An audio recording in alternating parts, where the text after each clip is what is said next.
बिहार के 3 बार मुख्यमंत्री रह चुके भोला पासवान शास्त्री की 108वीं जयंती के अवसर पर लोजपा के राष्ट्रीय अध्यक्ष चिराग पासवान आज उनके पैतृक गांव पूर्णिया के बैरगाछी पहुंचे, जहां उन्होंने उनके तस्वीर पर पुष्प अर्पित कर उन्हें नमन किया। मीडिया से बातचीत के क्रम में उन्होंने कहा कि स्वर्गीय भोला पासवान शास्त्री के परिवार से उनके परिवार का पारिवारिक संबंध अच्छे रहे थे। वे एक महान स्वतंत्रता सेनानी और मुख्यमंत्री के साथ साथ देश और प्रदेश निर्माण में एक अहम भूमिका निभाए थे। सादगी भरा जीवन और ईमानदारी के लिए भोला पासवान शास्त्री जाने जाते थे और उन्होंने जिस तरीके से समाज के गरीब, दलित, शोषित, पिछड़ा वर्ग के लोगों को मुख्यधारा से जोड़ने के लिए जो योगदान उनका रहा वो अभूतपूर्व है और उसे आने वाला कल भी कभी नहीं भुला सकेगा। उन्होंने आगे कहा कि रात्रि भोजन और विश्राम उनके ही परिवार वालों के साथ करेंगे।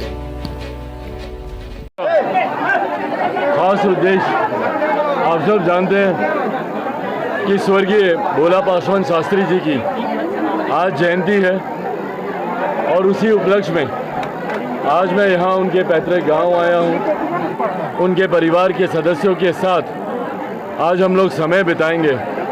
स्वर्गीय भोला पासवान शास्त्री जी न सिर्फ एक महान स्वतंत्रता सेनानी थे, न सिर्फ वो बिहार के पूर्व मुख्यमंत्री थे, बल्कि उन्होंने देश और प्रदेश निर्माण में एक अहम भूमिका उन्होंने निभाई।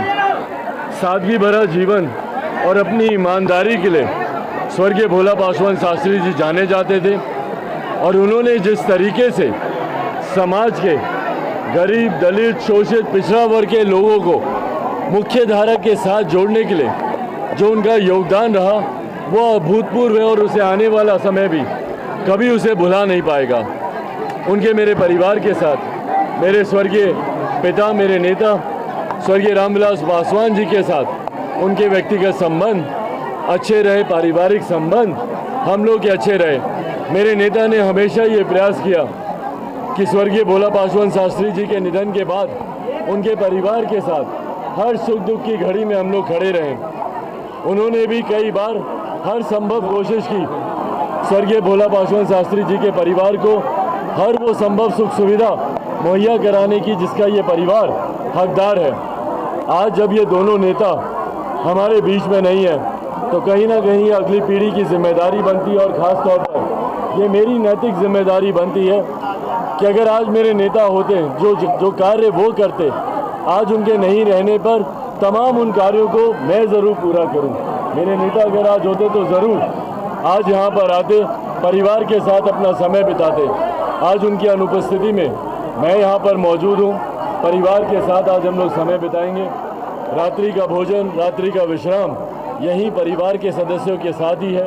रात भर हम लोग बैठेंगे जहाँ एक तरफ पुरानी बातों को याद किया जाएगा कि किस तरीके से दोनों नेता ने संघर्ष किया और इस बात को सुनिश्चित करने का प्रयास किया कि समाज के गरीब, वंचित, दलित, शोषित, पिछड़े वर्ग को कैसे मुख्यधारा के साथ जोड़ा जाए। तो वहीं आने वाले समय में इन दोनों नेताओं की सोच को हम लोग कैसे जन जन तक पहुंचा सकें, उनकी विचारधारा को हम लोग कैसे आगे बढ़ा सकें, इसको लेकर हम लोग की क्या रणनीति हो उसको भी लेकर आज परिवार के सदस्यों के साथ बैठकर रात भर विचार विमर्श होगा।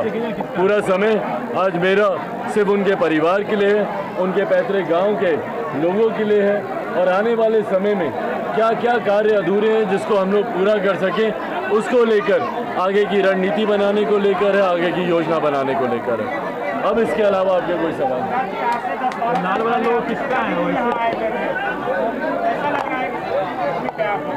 नहीं? बिल्कुल, मेरे नेता भी यहाँ पर आए थे, मेरे पिताजी भी यहाँ पर आए थे और जब जब वो नहीं आ पाए तब उन्होंने हर वो संभव मदद पहुँचाने का उन्होंने प्रयास किया परिवार के प्रति। जैसा मैंने कहा कि उन्हीं का अंश हूँ, उन्हीं के संस्कार हैं मुझ में। आज अगर मेरे नेता जीवित होते तो ज़रूर चाहते कि मैं यहाँ पर आऊँ, पर आज जब वो नहीं है तो उनकी अनुपस्थिति में उन्हीं के अधूरे कार्यों को पूरा करना मेरा लक्ष्य है। आज मैं यहाँ अपने परिवार के सदस्यों के बीच हूँ। जैसा मैंने कहा कि पूरा समय इनके साथ बिताकर आने वाले समय में हम लोग की क्या रणनीति होनी चाहिए उस पर चर्चा होगी।